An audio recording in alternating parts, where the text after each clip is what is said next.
Good morning, all of you. How are you, my dear children? I hope that all of you are well, happy, and like you are preparing for your next coming exam with very much sincerity and like the one who, according to me, a golden time given to you to prepare your NEET and IIT papers.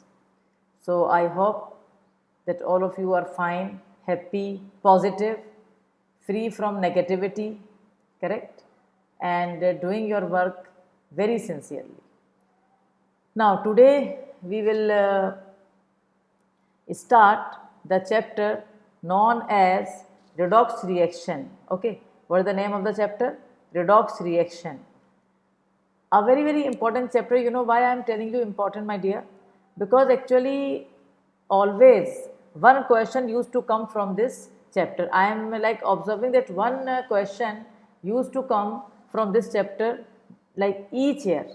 Every year I am observing. So red, the word redox, RED, red mean reduction, OX mean oxidation. Now, what is the meaning of oxidation? Actually oxidation का बहुत से terms में होता है. Oxidation may be addition of oxygen, है ना? May be addition of electronegative element, may be removal of hydrogen और removal of electropositive element. मतलब ये चारों में से कुछ भी हो सकता है.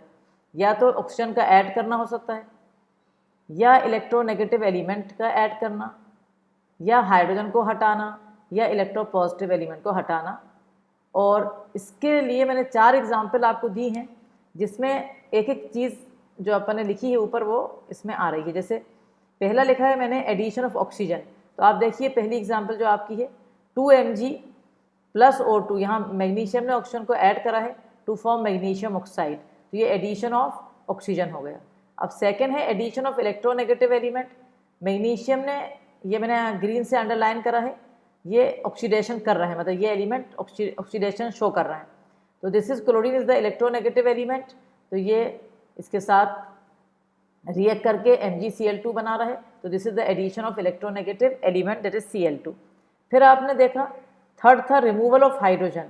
तो अब आप देखिए H2S में से हाइड्रोजन हट रहा है, तो ये भी ऑक्सीडेशन शो कर रहा है. और लास्ट है रिमूवल ऑफ इलेक्ट्रोपॉजिटिव एलिमेंट. ये आपके पास Ki है, इसमें से इलेक्ट्रोपॉजिटिव एलिमेंट कौन है? K, उसका हट जाना. तो मतलब ऑक्सीडेशन की बहुत सी चीज़ें होती हैं, लेकिन अपन स्टार्टिंग ए से कर रहे हैं. आगे जाके अपन ऑक्सीडेशन रिडक्शन की मतलब एंड IIT एडवांस तक का इस जो वीडियोस आएंगी रिडॉक्स की, उसमें वहाँ तक आएगा. लेकिन बेसिक सबसे पहले पता होना चाहिए, क्योंकि छोटे सा क्वेश्चन बेसिक भी लगातार आ रहा है. तो ये हो गया आपका ऑक्सीडेशन का डेफिनेशन जो अपन ने सबसे पहले लिया था, ये ऑक्सीडेशन. अब हमारा आ रहा है ऑक्सीडाइजिंग एजेंट. तो सेकंड क्या है मेरा? ऑक्सीडाइजिंग एजेंट, जिसको मैं ऑक्सीडेंट भी कहती हूँ. मतलब ऑक्सीडाइजिंग एजेंट का एक और नाम है ऑक्सीडेंट. तो ऑक्सीडेंट क्या होता है? ऑक्सीडाइजिंग एजेंट या ऑक्सीडेंट क्या होता है? विच सप्लाइज ऑक्सीजन, जो हमें ऑक्सीजन सप्लाई करता है. मतलब वो ऑक्सीडाइजिंग एजेंट वो होता है जो हमें ऑक्सीजन देता है, या इलेक्ट्रोनेगेटिव एलिमेंट सप्लाई करता है, या उसी जैसे या हाइड्रोजन को हटाता है, या इलेक्ट्रोपॉजिटिव एलिमेंट को हटाता है. तो मतलब ऑक्सीडाइजिंग एजेंट से ऑक्सीडेशन जैसे ही है, जो ऑक्सीजन को ऐड करता है, यानी जो ऑक्सीजन देता है, जो देता है या इलेक्ट्रोनेगेटिव एलिमेंट देता है, या हाइड्रोजन को हटाता है जो, या इलेक्ट्रोपॉजिटिव एलिमेंट को हटाता है. An oxidising agent after carrying oxidation itself reduce. ये ध्यान रखना कि ऑक्सीडाइजिंग एजेंट दूसरे को ऑक्सीडाइज करेगा, लेकिन खुद वो रिड्यूस हो जाएगा. जैसे ऑक्सीजन, क्लोरीन, ओजोन और oxidising agent in the above examples. ये देखो आप यहाँ पर ध्यान से देखना. हाँ, क्लोरीन ही ऑक्सीडाइजिंग एजेंट है. क्यों है ऑक्सीडाइजिंग एजेंट? क्योंकि जो इलेक्ट्रोनेगेटिव एलिमेंट सप्लाई करता है, तो ये इलेक्ट्रोनेगेटिव एलिमेंट सप्लाई हो रहा है, या खुद ही इलेक्ट्रोनेगेटिव एलिमेंट दिया, ऑक्सीडाइजिंग एजेंट है. या कौन सा देखो दिया है? ओजोन ये ऑक्सीडाइजिंग एजेंट है. अपन जानते हैं ओजोन हमें जब डिकम्पोज होता है तो O2 प्लस O देता है, नेशन ऑक्सीजन. तो ये ओजोन, क्लोरीन, ऑक्सीजन, ये दोनों जगह oxygen. All these are oxidising agent because they are giving us oxygen और इलेक्ट्रोनेगेटिव एलिमेंट. जैसे यहाँ Cl दे दिया इसने, तो this is the meaning of oxidising agent. तो मतलब ये 4 एग्जाम्पल में हमें काफ़ी कुछ समझ में आ रहा है कि ऑक्सीडाइजिंग एजेंट अगर ये हैं तो ये रिड्यूसिंग एजेंट होगा, है ना, ये रिड्यूसिंग एजेंट होगा, H2S, Ki, Mg, all these are reducing agent and these are oxidising agent and this process is oxidation. Clear? अब आ जाइए आप आगे रिडक्शन पे। अब इसका जस्ट उल्टा लगता है, रिडक्शन में हमें लगता है कि इसका और होता भी उल्टा है। रिडक्शन में क्या होता है? It involves addition of hydrogen, hydrogen का ऐड होना रिडक्शन में। अगर हाइड्रोजन ऐड हो रहा है तो उसके साथ इलेक्ट्रोपॉजिटिव एलिमेंट आता है, तो एडिशन ऑफ हाइड्रोजन या एडिशन ऑफ इलेक्ट्रोपॉजिटिव एलिमेंट, ठीक है, या रिमूवल ऑफ ऑक्सीजन और रिमूवल ऑफ इलेक्ट्रोनेगेटिव एलिमेंट। मतलब जैसे उसका उल्टा है, ये या हाइड्रोजन ऐड हो रहा है या इलेक्ट्रोपॉजिटिव एलिमेंट ऐड हो रहा है या ऑक्सीजन हट रहा है या इलेक्ट्रोनेगेटिव एलिमेंट हट रहा है। अब इसकी जब एग्जाम्पल आप देखोगे तो ये अच्छी तरह आपसे एग्जाम्पल से और अच्छा बढ़िया समझ में आ जाता है। देखो पहला वाला, यहाँ पर एडिशन ऑफ हाइड्रोजन, H2S जो है वो हाइड्रोजन दे रहा है और ब्रोमीन उसको ले रहा है, तो एडिशन ऑफ हाइड्रोजन, तो क्या लिखा है? अंडरलाइन कंपाउंड से अंडरगो रिडक्शन, मतलब ब्रोमीन ने रिडक्शन करा है, HgCl2 का रिडक्शन हुआ है, CuO का रिडक्शन हुआ है। देखो CuO में से ऑक्सीजन हट गया, HgCl2 में से इलेक्ट्रोनेगेटिव एलिमेंट ये हट गया। यहाँ पर 2 थे, यहाँ पर 2 दिख रहा है, बट ये 1 हुआ क्योंकि एक Hg के पास 1 है, तो एडिशन ऑफ इलेक्ट्रोपॉजिटिव एलिमेंट दिखा रहा है, यहाँ मर्क्यूरी का दिखा रहा है, यहाँ इलेक्ट्रोपॉजिटिव एलिमेंट ऐड हो रहा है। यहाँ पर हाइड्रोजन देखो Br के साथ ऐड हो रहा है, यहाँ पर ऑक्सीजन हट रहा है और यहाँ पर इलेक्ट्रोनेगेटिव एलिमेंट जो क्लोरीन है वो एक हट गया, 3 Cl से कितने हो गए? 2 Cl। तो ये जहाँ पर भी आपको एडिशन ऑफ हाइड्रोजन दिख जाए कहीं पर भी, ये इसमें हाइड्रोजन ऐड हो गया तो ये रिडक्शन हो रहा है, ठीक है। रिडक्शन होने का मतलब क्या है? ये हाइड्रोजन सप्लाई कर रहा है ना, एडिशन ऑफ हाइड्रोजन मतलब ये हाइड्रोजन दे रहा है, तो ये रिड्यूसिंग एजेंट हुआ, करेक्ट। तो ये खुद ऑक्सीडाइज हो गया और इसको रिड्यूस कर दिया। ये बात समझो, जो रिड्यूसिंग एजेंट है, जो हाइड्रोजन दे रहा है वो रिड्यूसिंग एजेंट है, ये रिड्यूसिंग एजेंट है, तो ये खुद ऑक्सीडाइज होकर सल्फर में चला गया, इसमें से हाइड्रोजन हट गया, लेकिन इसने इसको हाइड्रोजन दे दिया तो इसको इसने रिड्यूस कर दिया। और इसी तरह से सारी एग्जाम्पल आप समझ सकते हैं। अब आप आइए, इसी के साथ आ रहा है आपका रिड्यूसिंग एजेंट। रिड्यूसिंग एजेंट यानी रिडक्टेंट भी कहते हैं। अब रिड्यूसिंग एजेंट क्या है? वही जो हाइड्रोजन सप्लाई कर रहा है या इलेक्ट्रोपॉजिटिव एलिमेंट सप्लाई कर रहा है या ऑक्सीजन को हटा रहा है या इलेक्ट्रोनेगेटिव एलिमेंट को हटा रहा है। तो अब क्या लिखा है? अ रिड्यूसिंग एजेंट रिडक्शन के बाद क्या करता है? खुद ऑक्सीडाइज हो जाता है, जैसे मैंने अभी यहाँ पर एग्जाम्पल से आपको एक्सप्लेन करा। देखिए ये H2S मैंने बताया था रिड्यूसिंग एजेंट है, SnCl2, H2 and SO2, all these are reducing agent, but they are reducing these underlying elements and itself ये सब ऑक्सीडाइज हो रहा है। आ गया समझ? अब यहाँ ध्यान से समझना एक चीज़ कि जो ऑक्सीडेशन और रिडक्शन होता है, दीज टू आर कॉम्प्लीमेंट्री, यानी ऑक्सीडेशन रिडक्शन और कॉम्प्लीमेंट्री के एग्जाम्पल बड़ी अच्छी समझ में आ सकती है। जैसे अगर हमने आपको किसी को मैंने पैसे दिए तो जब ही मैं दे पाऊंगी जब वो मुझसे रिसीव कर रहा है। तो अगर ऑक्सीडेशन हो रहा है यानी ऑक्सीजन कोई दे रहा है तो कोई लेने वाला भी होना चाहिए। तो this is the meaning of complementary.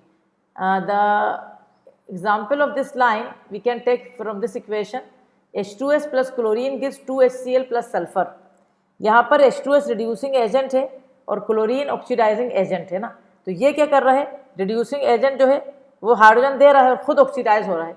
तो H2S is oxidise to sulphur and chlorine is reduce to HCl। तो एक ऑक्सीडाइज हो रहा है और एक रिड्यूस हो रहा है। समझ गए बेटा? और यही ज़्यादातर क्वेश्चन जो इस चैप्टर में आ रहे हैं उसमें ज़्यादातर तुम देखना, अगर पुराने क्वेश्चन भी देखोगे और मैं भी तुम्हें जो बीच बीच में दे रही हूँ उसमें तुम देखना कि यही हो रहा है कि कोई सा भी इक्वेशन दे देगा और कहेगा ऑक्सीडाइज स्पीशी क्या है, रिड्यूस स्पीशी क्या है, कौन ऑक्सीडेशन शो कर रहा है, इस तरह के क्वेश्चन आ रहे हैं। इसीलिए मैंने डेप्थ में स्टार्टिंग से ए से लेके शुरू कर रही हूँ और आप इसको बहुत अच्छी तरह ये देखेंगे 100% क्वेश्चन इस चैप्टर में से आता ही है। नाउ अब क्या हेडिंग डली है? ऑक्सीडेशन एंड रिडक्शन, ब्रैकेट में लिखा है मैंने इलेक्ट्रॉन ट्रांसफर कॉन्सेप्ट। मतलब ऑक्सीडेशन रिडक्शन का एक कॉन्सेप्ट तो ऊपर बता दिया, जहाँ ऑक्सीजन देना या हाइड्रोजन देना या लेना, मतलब ऑक्सीजन और हाइड्रोजन का लेना देना या इलेक्ट्रोनेगेटिव एलिमेंट या इलेक्ट्रोपॉजिटिव एलिमेंट का आपस में एक्सचेंज हो जाना, लेना देना। और एक ऑक्सीडेशन रिडक्शन का जो कॉन्सेप्ट है वो इलेक्ट्रॉन ट्रांसफर कॉन्सेप्ट है। उसमें इलेक्ट्रॉन जो देता है वो कौन है और इलेक्ट्रॉन जो लेता है वो कौन है, वो बहुत इंपॉर्टेंट है और वही ज़्यादा मतलब ज़्यादा यूज ये वाला भी होता है। अब जैसे इसके अकॉर्डिंग अगर अपन ऑक्सीडेशन ले रहे हैं तो देखिए आप, मैंने क्या लिख रही है ऑक्सीडेशन का इलेक्ट्रॉन ट्रांसफर कॉन्सेप्ट के उससे, व्हेन एन एटम और ion loses one or more electrons, कोई भी एटम या आयन अगर एक या एक से ज़्यादा इलेक्ट्रॉन लूज करता है, दे देता है बाहर, सो ऑक्सीडेशन इज कॉल्ड, ऑक्सीडेशन का मतलब इलेक्ट्रॉन को दे देना। तो ये बात ध्यान में रखना है कि ऑक्सीडेशन का मतलब होता है इलेक्ट्रॉन को दे देना, और इसका मतलब देखो इंग्लिश में क्या लिखा है, डी इलेक्ट्रोनेशन, डी यानी हटा देना, इलेक्ट्रोनेशन यानी इलेक्ट्रॉन को हटा देना। तो जब कोई भी एटम या आयन एक या एक से ज़्यादा इलेक्ट्रॉन को हटा देता है तो उस प्रोसेस को कहा जाता है ऑक्सीडेशन या डी इलेक्ट्रोनेशन। अब देखो क्या लिखा है, लॉस ऑफ इलेक्ट्रॉन, इलेक्ट्रॉन का हट जाना, either increases the positive charge, यकीनन जब एक इलेक्ट्रॉन हटेगा तो पॉजिटिव चार्ज बढ़ जाएगी, और डिक्रीजेज द नेगेटिव चार्ज, ये भी बड़ी अच्छी बात है, मतलब ये ज़्यादातर अपन कॉमन समझते हैं कि हाँ भाई पॉजिटिव चार्ज बढ़ जाएगी, ये वाले चीज़ पर अपना दिमाग नहीं जाता कि नेगेटिव चार्ज भी घट जाएगी। तो इंक्रीजेज द पॉजिटिव चार्ज और decreases the negative charge of the atom और द आयन, ठीक है। तो इलेक्ट्रॉन का जो लॉस है वो हमें या तो पॉजिटिव चार्ज बढ़ाता है या नेगेटिव चार्ज घटाता है। जैसे कि आप देखो ये फेरस Fe+2 यानी फेरस, इसने जब एक इलेक्ट्रॉन दिया तो ये ऑक्सीडेशन हो रहा है, इलेक्ट्रॉन दे दिया इसने, लेकिन देखो आप पॉजिटिव चार्ज जो है बढ़ रही है, समझ आई।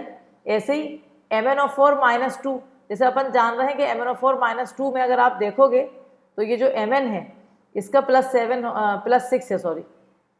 है यहाँ, है ना इसका चार्ज, और यहाँ पर इसका चार्ज क्या हो गया +7। तो इसने एक इलेक्ट्रॉन दिया तो ये ऑक्सीडेशन हो रहा है लेकिन पॉजिटिव चार्ज बढ़ रही है।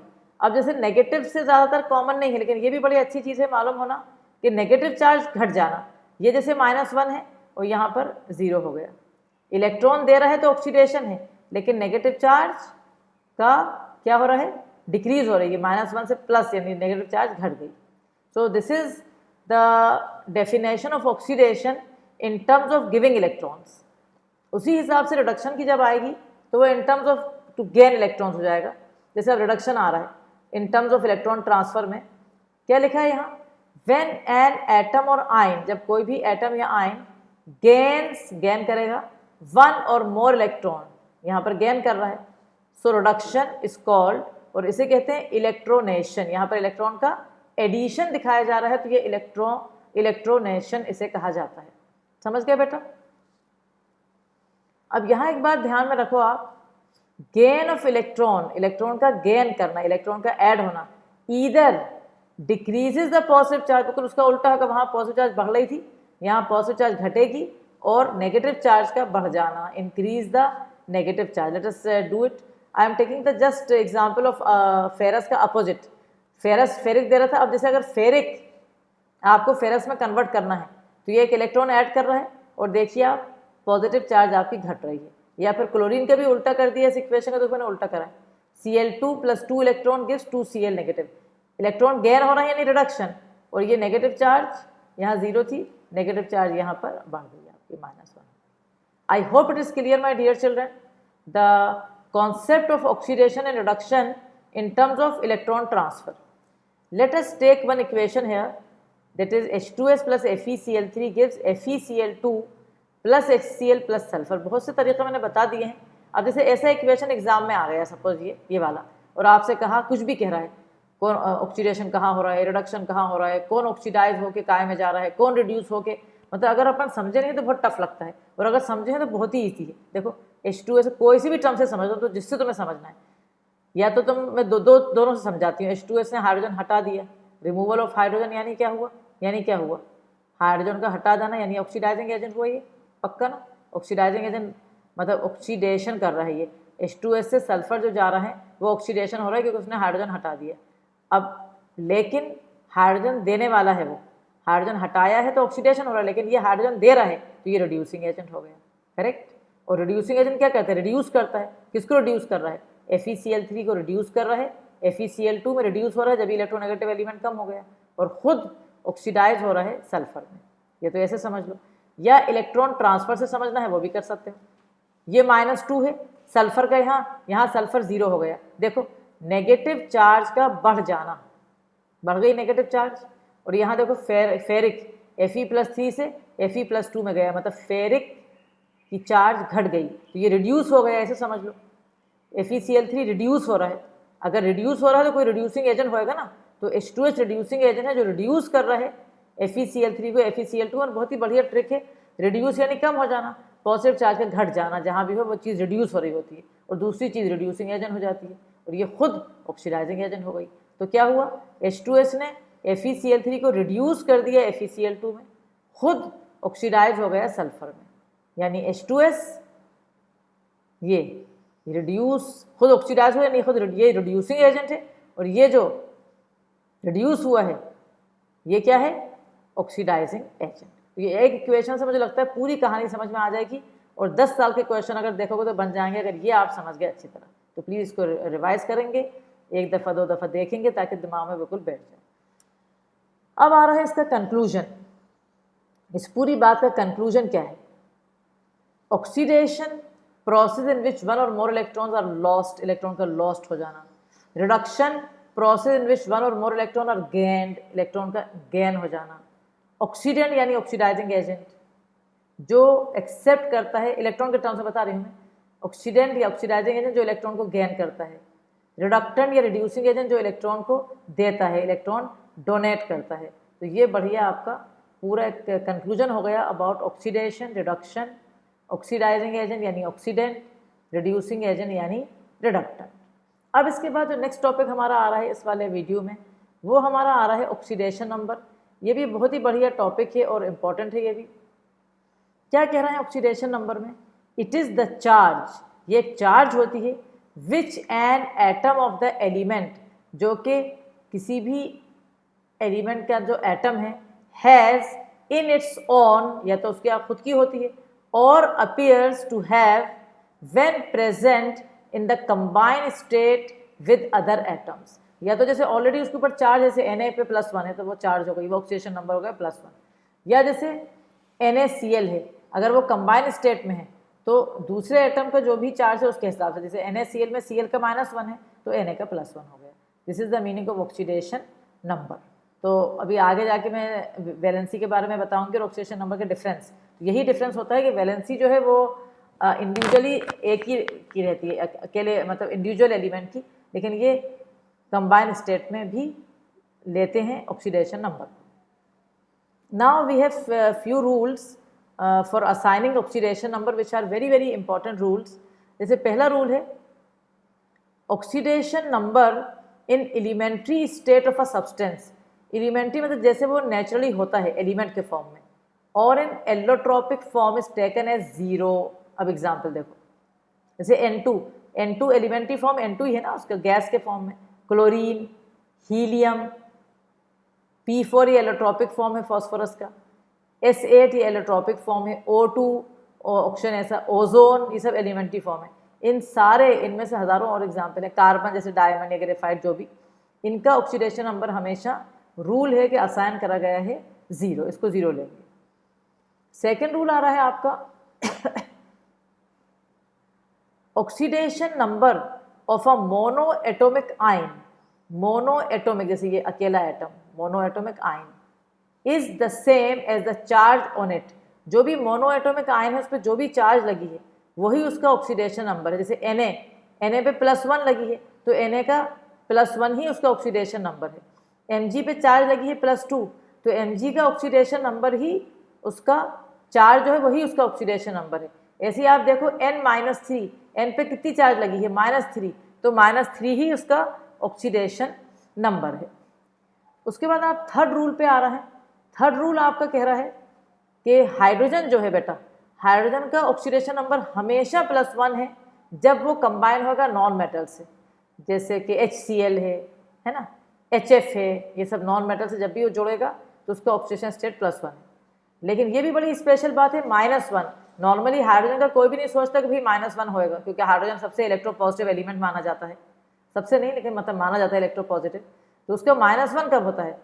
When it combine with active metals, जब वो एक्टिव मेटल से जुड़ता है तो उसका ऑक्सीडेशन स्टेट -1 होता है, जिन्हें यहाँ पर स्पेशली मेटल हाइड्राइड कहते हैं।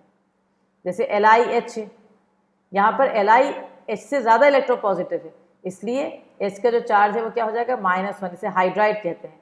तो कोई भी अल्कली मेटल या alkaline earth metal group 1 group 2 से जब हाइड्रोजन जुड़ता है बेटा, एक्टिव मेटल जिन्हें कहते हैं, या एल्यूमिनियम से, तो इसमें हाइड्रोजन की जो वैलेंसी है वो या ऑक्सीडेशन नंबर जो है वो -1 हो जाता है।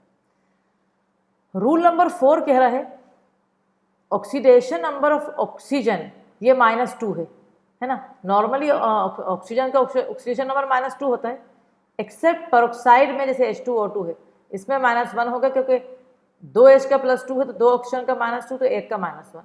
तो ऑलवेज रिमेंबर पेरोक्साइड में -1 होएगा। अगर हमारा सुपर ऑक्साइड है, सुपर ऑक्साइड, तो सुपर ऑक्साइड जैसे KO2, K का +1 है, 2 ऑक्सीजन का -1 है तो 1 ऑक्सीजन का बेटा -12। तो सुपर ऑक्साइड में हमेशा -12 होता है। कुछ ऐसी स्पेशल कंपाउंड्स हैं, 2 हैं टोटल केमिस्ट्री में। एक OF2 यानी जब ऑक्सीजन फ्लोरीन से जुड़ेगा, क्योंकि फ्लोरीन इलेक्ट्रोनेगेटिव है हाईली ऑक्सीजन से ज़्यादा, तो उस वक्त ऑक्सीजन का +2 हो जाएगा, वरना नॉर्मली ऑक्सीजन का -2 ही होता है। या O2F2 में अगर जुड़ा है कंपाउंड है डाइऑक्सीजन डाइफ्लोराइड, तो उसमें भी उसका +1 हो जाता है, क्योंकि 2F का -2, 2 ऑक्सीजन का +2 तो 1 ऑक्सीजन का कितना हो गया? +1। तो this is again important rule number 4। When you come to rule number 5, क्या कह रहा है rule number 5? Oxidation number of alkali metals, हाँ ग्रुप 1 जो है अल्कली मेटल हमेशा +1 होता है, ग्रुप 2 का हमेशा +2 होता है, ठीक है। तो ग्रुप 1 का +1, ग्रुप 2 का +2, हेलोजेंस का हमेशा -1 होता है, लेकिन हमेशा ऐसी नहीं कह सकते कि ऑक्सी मतलब जब वो इंटर हेलोजन कंपाउंड्स बनाते हैं तो उस वक्त वो प्लस भी हो जाते हैं। फ्लोरीन अकेला जरूर कह सकते हैं -1 ही रहता है। नाइट्रोजन का अमोनिया में -3 है, लेकिन अगर नाइट्रोजन जैसे फ्लोरीन से जुड़ रहा है, फ्लोरीन हाईली इलेक्ट्रोनेगेटिव है, तो उस वक्त नाइट्रोजन का +3 आ गया। NF3 में नाइट्रोजन का चार्ज जो है वो क्या है बेटा? +3। तो ये बहुत ही बढ़िया रूल्स हैं जो आपके सामने हैं। इन रूल्स को आप अच्छी तरह मतलब समझ लें, और उसके बाद जब आप इसको अप्लाई करेंगे ना बेटा, तो अप्लाई जिस वक्त करते हैं अपन, तो वो गुड एग्जाम्पल्स मैं आपको यहाँ दे रही हूँ, जिससे आपको पूरे समझ में आ जाएंगे अच्छी तरह कि ये जो रूल्स हैं उनके ऊपर ये एग्जाम्पल अब जो आ रही हैं वो दी जा रही हैं उन पे, या थोड़ा उन जैसे। अब जैसे एग्जाम्पल्स हैं for finding out oxidation number. जैसे अगर हमसे कहा जाए कि नाइट्रोजन का ऑक्सीडेशन नंबर निकालो अमोनियम सल्फेट, ये मेरा अमोनियम सल्फेट है, तो मैं क्या मानूंगी? इसमें जो नाइट्रोजन है उसको मैं X मान लूँगी, क्योंकि मुझे नाइट्रोजन का निकालना है, ठीक है। अब कितने नाइट्रोजन है? 2, तो 2X प्लस हाइड्रोजन एक का +1 है और है कितने? 4 to the 8, तो +8। पूरे सल्फेट ग्रुप का -2 होता है बेटा, तो -2 इक्वल टू, अगर कहा जाता है कंपाउंड पे कोई चार्ज नहीं है तो इक्वल टू क्या हो जाता है? 0। तो 2X + 6 इक्वल टू 0, तो यानी 2X इक्वल टू -6, यानी X कितना आ रहा है? -3। तो very simple, it is not difficult, very simply we can like find out the oxidation number of elements in any compound. Let us take the next example of carbon, finding the oxidation number of carbon where in CH2Cl2.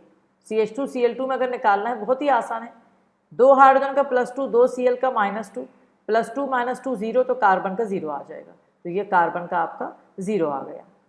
अब जैसे आपका chromium का निकालना है आपको Cr2 और 7 -2 में, very simple, Cr2 2 ले लो, एक ऑप्शन का -2 × 7 -14 इक्वल टू चार्ज अगर लगी है तो वो इक्वल टू चार्ज हो जाता है, तो Cr2 का 12 यानी Cr का +6। ऐसे ही अगर आयरन का देखना है आपको FeCN6 -4 में, FeCN6 -4 में अगर देखना है तो Fe एक Cn का -1 है, 6 है ये, तो -6 इक्वल टू -4, तो आयरन का यहाँ आ जाएगा आपका +2। तो ये तो मतलब सिंपल एग्जाम्पल्स थी, बट थोड़ा सा ब्रश अप करना पड़ेगा सिंपल एग्जाम्पल्स, जब भी जाके अच्छी वाली एग्जाम्पल्स भी समझ में आ जाती हैं। अब देखो यहाँ पर ग्रीन लाइन से मैंने क्या लिखा है, बड़ी इंपॉर्टेंट चीज़ लिखी है यहाँ, दिख रही है मुझे। When the compound contains covalent and coordinate covalent bonds, अगर कंपाउंड में covalent bonds हैं या coordinate covalent bonds हैं, तो रूल्स फॉर ऑक्सीडेशन नंबर क्या होंगे। तो अपन एक आध दो एग्जाम्पल से समझ में आ जाएगा। जैसे पहला लिखा है फॉर ईच कोवेलेंट बॉन्ड, ठीक है, for each covalent bond between two dissimilar atoms. अब यहाँ मैं मतलब इसको एग्जाम्पल के साथ करती जाती हूँ, ठीक है। फॉर ईच कोवेलेंट बॉन्ड है ना, ये कोवेलेंट बॉन्ड है बिटवीन टू डिसिमिलर एटम, एक कार्बन एक हाइड्रोजन, तो टू डिसिमिलर एटम्स हो गए। Assign an oxidation number of +1 to the less electronegative atom. +1 किसके लिए असाइन करेंगे, जो लेस इलेक्ट्रोनेगेटिव एटम है उसको हम क्या दे रहे हैं, +1। तो कार्बन और हाइड्रोजन में लेस इलेक्ट्रोनेगेटिव कौन है, आपका लेस इलेक्ट्रोनेगेटिव हाइड्रोजन है, तो उसको अपन +1 दे रहे हैं। And -1 to more electronegative atom, ठीक है, ये एक रूल समझ गए। अब हम इसको डिपेक्ट करेंगे एसिटिक एसिड के अंदर कार्बन के ऑक्सीडेशन नंबर निकालने के लिए। और ये ध्यान रहे आपको एक बात, इसमें ये जो एग्जाम्पल्स हैं ये एनसीईआरटी के जो चैप्टर है रिडॉक्स उसकी एक्सरसाइजेस की हैं। और ऐसे क्वेश्चन बहुत ज़्यादा एनटीए दे रहे हैं एनसीईआरटी को, वो ऐसे मतलब ऐसे घसीट रहे, एक एक लाइन उसमें से दे रहा है। तो ये सब चीज़ें इंपॉर्टेंट है बेटा। अब आप देखो example, oxidation number of the 2 carbon atoms in acetic acid में बी डिटरमिन एज फॉलो, ठीक है। कैसे, ये आपका एसिटिक एसिड है, मैंने लिख दिया, ये यकीनन कार्बोक्सिलिक एसिड वाला कार्बन नंबर 1 दे दिया, इसको कार्बन नंबर 2 दे दिया। अब देखो oxidation number of 2 carbon atom in acetic acid can be determine as follow. C2 is attached to 3 hydrogen atoms, ये which are less electronegative than carbon, है ना, ये इसका निकालना है। तो इसके आसपास 3 तो हाइड्रोजन है जो लेस इलेक्ट्रोनेगेटिव देन कार्बन है, और एक इससे क्या जुड़ा हुआ है, देखो कौन जुड़ा है इससे, COH ग्रुप। COH ग्रुप इससे ज़्यादा इलेक्ट्रोनेगेटिव है क्योंकि वो ऑक्सीजन से भी जुड़ा हुआ है। तो ये वाला कार्बन 3 हाइड्रोजन से जुड़ा है जो कि उससे कम इलेक्ट्रोनेगेटिव है, उनका +1 आएगा, तो ये तीनों का +3 हो गया। और एक इलेक्ट्रोनेगेटिव एलिमेंट उससे ज़्यादा से जुड़ा हुआ है, COH उससे ज़्यादा इलेक्ट्रोनेगेटिव, उसका इस पूरे का -1 हो गया। तो जब आप ऑक्सीडेशन नंबर कार्बन 2 का निकालोगे तो कैसे निकालोगे, ये 3 हाइड्रोजन का +1, 3 × +1 प्लस x निकालना है, कार्बन 2 का निकालना है, प्लस ये पूरा ग्रुप को COH को 1 मान लो और इस पूरे की चार्ज -1, 1 × -1 इक्वल टू 0, क्योंकि कोई कंपाउंड को कोई चार्ज ही नहीं है।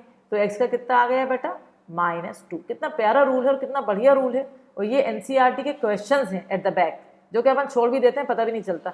उसने क्वेश्चन दिए थे, उसमें 10-15 कंपाउंड थे और कहा था कि अंडरलाइन एटम जो है उनके निकाल लो, लेकिन इतना आसान नहीं है अंडरलाइन एटम निकालने का, पक्का बता रही हूँ मैं। अगर बच्चा ने ये वाली एग्जाम्पल नहीं करी है तो वैसे करेगा, C2H4O2 और निकाल लेगा।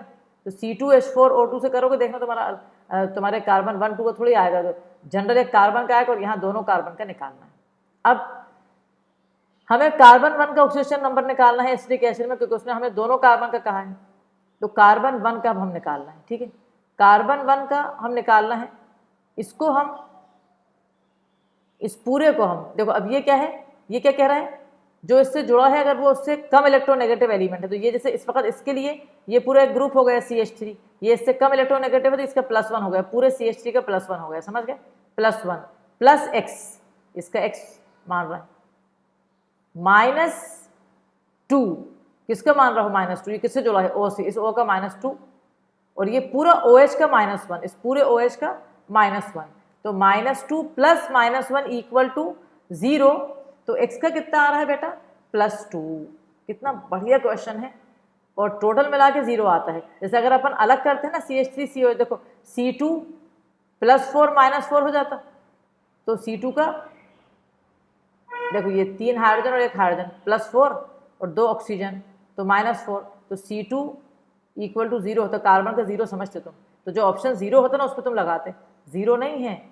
अगर अलग अलग कार्बन पूछा है तो एक का -2 दूसरे का +2, फिर आके वो टोटल 0 हो रहा है, वो ठीक है, वो एक अलग बात है। लेकिन अगर अंडरलाइन एलिमेंट कार्बन 1, 2 का है तो आपको ऐसे निकालना पड़ेगा। तो I hope the rule is clear and it's a very very good rule. Next,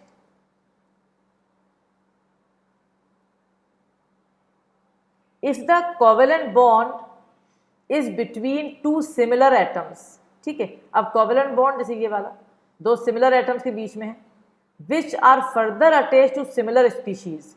ये कोवेलेंट बॉन्ड, ये वाला देखो कार्बन, यहाँ भी सेम, यहाँ भी सेम, और ये फिर सिमिलर स्पीशीज से जुड़ा, ये भी ऑक्सीजन जुड़ा है और ये भी oxygen. Each atom is given an oxidation number 0। कैसे, अभी हम समझा रहे हैं। जैसे ये बहुत ही अच्छी एग्जाम्पल है, इसको बिल्कुल दिमाग में बिठा लो। ये एनसीईआरटी का एक टेबल है, ग्रीन बॉक्स के अंदर दी हुई है, और मेरे हिसाब से ये बहुत बहुत इंपॉर्टेंट है। कार्बन सब ऑक्साइड, पहली बात नया कंपाउंड है, फॉर्मूला याद कर लो। 3 कार्बन और O2, CO2 होता है, बस उसमें 2 कार्बन और जोड़ दिए, C3O2। देखो मैंने क्या लिखा है, वेरी वेरी वेरी इंपॉर्टेंट। इसका स्ट्रक्चर देखो पहले, ये ऐसा स्ट्रक्चर होता है। ये कार्बन, 3 कार्बन ऐसे डबल बॉन्ड हो, फिर डबल बॉन्ड O। अब इसका कैसे, जो कार्बन बीच में होता है ना बेटा, जिसके आसपास सिमिलर कार्बन होंगे, जो भी सिमिलर, उसका हमेशा 0 होता है। ये ध्यान रखो, ये लिखा है मैंने, ये देखो। If the covalent bond is between 2 similar atoms or between 2 similar atoms which are further attached to similar species, the atom is given the oxidation number 0। तो इस वाले एटम का ऑक्सीडेशन नंबर 0 आ गया। अब ये वाला +2 क्यों आया है, क्योंकि ये ऑक्सीजन का -2 है, पता है आपको ये -2 है कि नहीं। ये इसको बैलेंस करने के लिए ये +2, इसका भी -2 है, इसको बैलेंस करने के लिए ये +2, तो ये -2 +2 होगा, ये -2 +2 और बीच वाले का 0। I hope it is clear my dear children. Next you will be having, in case of coordinate covalent bond, in case of coordinate covalent bond, 2 cases arises। अगर coordinate covalent bond है तो if a coordinate bond is formed between same atoms or dissimilar atoms but the donor atom is less electronegative then the acceptor atom, assign an oxidation number of +2 to the donor atom and -2 to the acceptor atom। ये वाला मैंने दे दिया, but ये बहुत ज़्यादा use नहीं हो रहा है। अभी जो एग्जाम्पल जिसमें आ रही है वो अपन ज़्यादा देखेंगे। Second, if the donor atom is more electronegative then the acceptor atom neglect the contribution of the coordinate bond. तो अभी रूल पे इतना नहीं जाओ, एग्जाम्पल से पूरे रूल समझ में आ जाएंगे। मैं एग्जाम्पल से तुम्हें रूल समझाऊंगी, ठीक है। जैसे बेटा मेरे पास HCN है, ये दिख रहा है तुम्हें, HCN हाइड्रोजन साइनाइड। इसमें उसने मुझसे कहा कि भाई कार्बन का ऑक्सीडेशन नंबर निकाल के बताओ, तो लेट अस डू इट।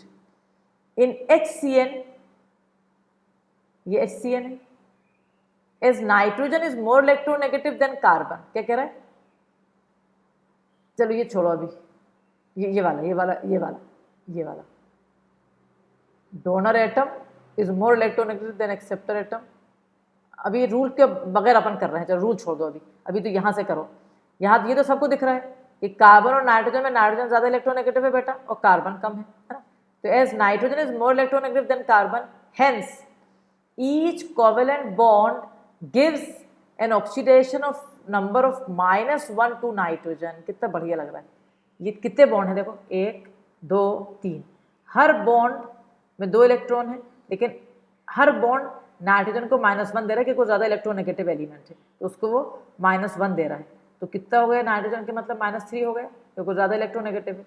तो since there are 3 covalent bonds, oxidation number of nitrogen in HCN is -3। Nitrogen का कितना हो गया, -3। तो ये समझ आ गया कि इसका -3 हो गया, ठीक है। अब हाइड्रोजन का तो +1 होता ही है, तो अब जब निकाल रहा हो देखो, हाइड्रोजन के लिए तूने +1 लगाया, +x -3 = 0, तो कार्बन का कितना आ रहा है, +2। तो be very very aware with this question जो मैंने तुम्हें दिया ना, ये अल्टीमेट क्वेश्चन है। आपको तैयार वाले क्वेश्चन हर कुछ नहीं आएंगे, जो दी जा रही है एग्जाम्पल, इन्हीं को ध्यान से करो, इन्हीं जैसे या यही के ही एग्जाम्पल्स आ सकती हैं। तो एक तो मैंने HCN का दे दिया, इसी का एक आइसोमर है HNC, है ना, ये साइनाइड है, ये आइसोसाइनाइड या कार्बाइल अमीन भी कुछ लोग इसको कहते हैं। तो ये, तो इसके अंदर अब जब आप देखोगे तो HNC के अंदर जब निकालेंगे, देखो कैसे निकालना है, अपन देखते हैं इसको फिर। Oxidation number of carbon in HNC, यहाँ पर नाइट्रोजन और C में 2 डबल बॉन्ड है और ये कोऑर्डिनेट बॉन्ड है, ये ध्यान रखना। एज द डोनर एटम, ये donor atom is more electronegative then the acceptor atom. Acceptor atom carbon है और ये इलेक्ट्रोनेगेटिव ज़्यादा है nitrogen. So the contribution of coordinate bond is neglected, यहाँ लिखा है। If a coordinate bond is form between same atom और dissimilar, ये वाला, ये सेकंड वाला। If the donor atom is more electronegative then the acceptor atom, neglect the contribution of the coordinate bond, मतलब coordinate bond की कोई importance नहीं है, ये मतलब है इसका मतलब ये कि कोऑर्डिनेट बॉन्ड की कोई खास अहमियत नहीं है, मतलब इसे कोवलेंट बॉन्ड ही मान रहा है। तो 1 2 3, तो नाइट्रोजन यहाँ भी -3 रहेगा यहाँ भी, और ये +1 -3 + x, तो x का यहाँ भी +2 आएगा, मतलब वो जैसा HCN है उसी जैसा बिहेवियर इसका हो जाएगा। मैं ये बहुत अल्टीमेट एग्जाम्पल दे रही हूँ बेटा, और मैं उम्मीद कर रही हूँ कि सारे बच्चे जो ड्रॉप लिए हुए हैं और जो 12th प्रेजेंट में है वो सब देख रहे होंगे, इनको इतने सारे चैप्टर्स हो गए हैं कि आपके पास कोर्स है। 12th का अभी अपन ने एक भी चैप्टर नहीं दिया है जानबूझ के, क्योंकि 12th तो आपने अभी पढ़ा है, 11th अपन से मिसिंग हो जाता है, इसलिए 11th के चैप्टर्स पे पूरा कॉन्सेंट्रेशन चल रहा था मेरा।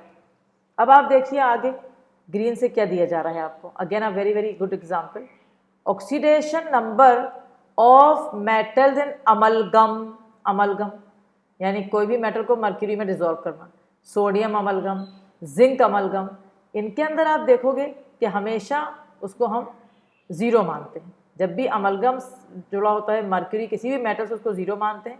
Also in metal carbonyl, for example जैसे कार्बोनाइल जानते हैं आप लोग NiCO4, CO is carbonyl group, carbon monoxide को कार्बोनाइल कहते हैं, अगर कार्बोनाइल ग्रुप जुड़ा है मेटल से तो वो भी उसका ऑक्सीडेशन नंबर 0 होता है। जो बच्चों ने अभी पढ़ा नहीं है, जैसे जो प्रेजेंट 11th में है, तो उनको आगे 12th में पूरा चैप्टर है कार्बोनाइल पे, कोऑर्डिनेशन केमिस्ट्री में मिल जाएगा। अब ये कुछ बहुत ही स्पेसिफिक एग्जाम्पल हैं जिनको मतलब आप छोड़ ही नहीं सकते, इतनी प्यारी एग्जाम्पल्स हैं जो आपको दी जा रही हैं। CrO5 क्रोमियम पेंटाऑक्साइड में क्रोमियम का ऑक्सीडेशन नंबर, एक्चुअली होता क्या है, हम नॉर्मल वे से करेंगे तो O का -2 है, -2 × 5 -10, तो Cr का +10 आ जाएगा, जो कि बिल्कुल भी नहीं है, क्योंकि क्रोमियम का एटॉमिक नंबर 24 है, आप जानते हो। आर्गन 3d5 4s1, अगर 4s का एक इलेक्ट्रॉन निकाल दो d के 5, तो मैक्सिमम 6 से ज़्यादा उसकी ऑक्सीडेशन नंबर हो ही नहीं सकता, तो 10 हो ही नहीं सकता। तो इसका मतलब है ये कुछ स्पेशल चीज़ है। ये आप देख रहे हो, ये इसका स्ट्रक्चर है, बिल्कुल बटरफ्लाई स्ट्रक्चर के नाम से ये केमिस्ट्री में पहचाना जाता है, इसे बटरफ्लाई स्ट्रक्चर कहते हैं। ये Cr है, ये ऑक्सीजन जुड़े हुए हैं ऐसे, और एक ऐसा, ये जो 2 ऑक्सीजन है ये पेरोक्साइड लिंकेज से जुड़े हैं, ये जो 2 ऑक्सीजन है पेरोक्साइड लिंकेज से जुड़े हैं, तो इनका -1 पेरोक्साइड में होता है, और ये ऑक्सीजन -2, तो टोटल आपका -6 आया, और क्रोमियम का आपका +6। तो be very careful, very very good example. इसके सेकेंड एग्जाम्पल इससे भी ज़्यादा इंपॉर्टेंट है और बहुत अच्छी है, oxidation number of sulphur in H2SO5। H2SO4 सब लोग जानते हैं सल्फ्यूरिक एसिड होता है, अगर एक ऑक्सीजन ऐड कर दोगे तो परऑक्सी सल्फ्यूरिक एसिड हो जाएगा, ये इसे कहेंगे अपन परऑक्सी सल्फ्यूरिक एसिड, जिसका नाम है केरोज एसिड, इसे अपन कहते हैं केरोज एसिड होता है ये, और इसका स्ट्रक्चर ये बना हुआ है सामने, बिल्कुल सल्फ्यूरिक एसिड में भी डबल बॉन्ड O होता है, डबल बॉन्ड और OH, वहाँ पर S से OH जुड़ा होता है, यहाँ पर एक ऑक्सीजन ऐड है, तो यहाँ पर ये पेरोक्साइड लिंकेज आ रहा है, -1 आ गया बेटा, ये -2 ऑक्सीजन, ये वाला -2, ये वाला -2, तो 2 4 6 और 8 कितने हो गए, S -8 ऑक्सीजन का कॉन्ट्रीब्यूशन -8, और ये 2 हाइड्रोजन का +2, तो सल्फर का यहाँ भी +6 आ रहा है, और अगर आप वैसे करोगे तो गलत आएगा, O का -2 × 5 -10, और ये +2, तो 8 आ रहा है, एंड 8 इज़ नॉट पॉसिबल, क्योंकि सल्फर के आउटर शेल में 6 इलेक्ट्रॉन होते हैं, उससे ज़्यादा उसका ऑक्सीडेशन नंबर नहीं हो सकता। तो ये जो एग्जाम्पल्स है बहुत इंपॉर्टेंट है, आगे वीडियो जो इसकी वीडियोस जो और आएंगी अभी उसमें और अच्छी एग्जाम्पल दूंगी मैं, जहाँ पर थोड़ा सा अभी बताऊंगी मैं आगे जाके, अभी ये 2 याद करो अच्छी तरह। अब और एक वो सब ऑक्साइड वाली ऑक्सीडाइजिंग OA लिखा है यहाँ, OA यानी ऑक्सीडाइजिंग एजेंट, जिसको हम क्या कहते हैं, जिसको हम क्या कहते हैं, ऑक्सीडाइजिंग एजेंट को हम क्या कहते हैं, ऑक्सीडेंट। क्या होता है oxidant, is defined as a substance the oxidation number of it of whose atom decreases. तो ऑक्सीडाइजिंग एजेंट जिसके अंदर जिसका oxidation number of whose atom और एटम डिक्रीजेज, जैसे KNO3 है, ये ऑक्सीडाइजिंग एजेंट है, इसका जो एटम है नाइट्रोजन उसका ऑक्सीडेशन नंबर घट गया, as oxidation number of nitrogen decreases from +5 to +3 KNO3 act as oxidising agent. तो ऑक्सीडाइजिंग एजेंट का हमेशा रिएक्शन में ऑक्सीडेशन नंबर घट जाता है, ठीक है, ये ऑक्सीडाइजिंग एजेंट है, ये ऑक्सीडाइज करता है दूसरे को, ये मतलब एक अलग कॉन्सेप्ट से बता रही हूँ मैं, ऑक्सीडेशन नंबर घट जाना, बाकी तो मैंने बहुत से दे दिए हैं शुरू में। और रिडक्टेंट क्या होता है? Reducing agent is the substance the oxidation number of whose atom increases, है ना।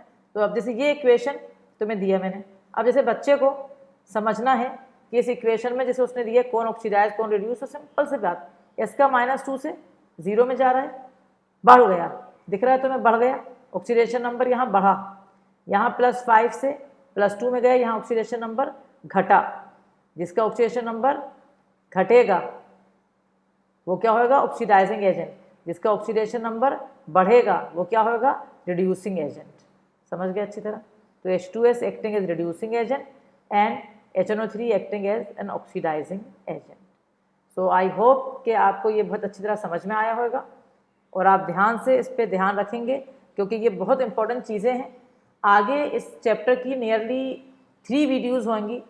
अभी अपन ने पूरा ऑक्सीडेशन नंबर, ऑक्सीडाइजिंग, रिड्यूसिंग पूरा कॉन्सेप्ट क्लियर करा है। इसके अंदर एक और कॉन्सेप्ट होता है इक्विवेलेंट मासेस का, वो भी क्लियर होना बहुत ज़रूरी होता है। फिर अपन ऑक्सीडेशन नंबर, वैलेंसी में डिफरेंसेस देखेंगे, और उसके बाद हम इसमें एक टॉपिक और आता है बेटा, जो कि टाइट्रेशन का टॉपिक होता है। मतलब वो लगता है कि इंपॉर्टेंट नहीं है, बट वो बहुत इंपॉर्टेंट होता है।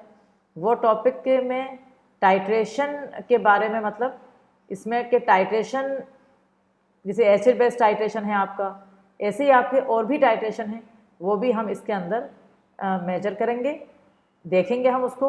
तो इस तरह से आपका ये वाला चैप्टर कंप्लीट होएगा। तो मोस्ट प्रोबेबली इसके अंदर हम 3 उसमें पार्ट 1, पार्ट 2, पार्ट 3 में करेंगे। पार्ट 1 आपका कंप्लीट होगा, इसको रिवाइज करें, फिर आपको पार्ट 2 और पार्ट 3 भी मिलेगा।